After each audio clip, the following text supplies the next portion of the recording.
ఉపాయం ఉన్నోడు ఉపాసం ఉండడని అంటారు పెద్దలు. అవు ఉపాయం ఉన్నోడు ఎట్లయినా చేసి 10 రూపాయలు సంపాదించుకొని జానడు పొట్టు అయితే నిండేటట్టు చేసుకుంటాడు. అట్లా చేసుకుంటే మంచిదే గాని మందిని ముంచే ఉపాయాలు చేస్తేనే పారేశానులా. అగో అసొంటోళ్ళు దునియాలో బొచ్చడు మంది ఉన్నారు. కాబట్టి మనమే చాలా జాగ్రత్తగా ఉండాలి. ఇంతకు ముచ్చటైనా చెప్పకుండా ఇదంతా ఏందంటారా?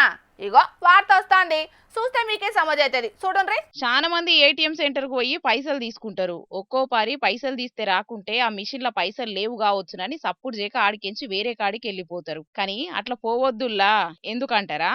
చూసిండ్రా, ఏటీఎం నుంచి డ్రా చేసిన పైసలు బయటికి ఎత్తలేవంటే మిషన్ లో పైసలు లేకనో లేకుంటే మిషన్ పాడయ్యో కాదు. కొంతమంది దొంగనాయాలు చేసే ఇకుమతుల వల్ల పైసలు పూరాగా బయటికి రాకుంటేనే ఆగిపోతాయి అన్నట్టు. మీ అకౌంట్లకించి పైసలు కట్ అయినా మిషన్ లా పైసలు లెక్క పెడుతున్నట్టు సప్పుడొచ్చినా మీరు ఆడికించి ఏడికి పోవద్దు. ఆ పైసలు నడిమిట్లనే స్ట్రక్ అయినాయని అక్కడుండే బ్యాంకులకు ఫోన్ చేయాలి. ఆయనతో మీరు బయటికి మాట్లాడదామనుకున్నా లేకుంటే బ్యాంకుకు పోయి కలుద్దామని అనుకున్నా ఏం ఫాయిదా ఉండదు. ఎందుకంటే మీ డబ్బులు అకౌంట్లకించి కట్టవుడు, ఏటీఎం మిషన్లకించి బయటికి వచ్చుడు కూడా అయిపోతుంది. కాకుంటే మీ చేతికి రావు. ఒకవేళ మీరు ఆడికించి బయటికి పోతిరంటే ఆ లత్కోర్ పని చేసిన మీ పైసలు వేసుకోపోవుడు ఖాయం. కాబట్టి ఇసొంటి ఏటీఎంలతోని జర జాగ్రత్తగా మెసులుకోండ్రి, సరేనా?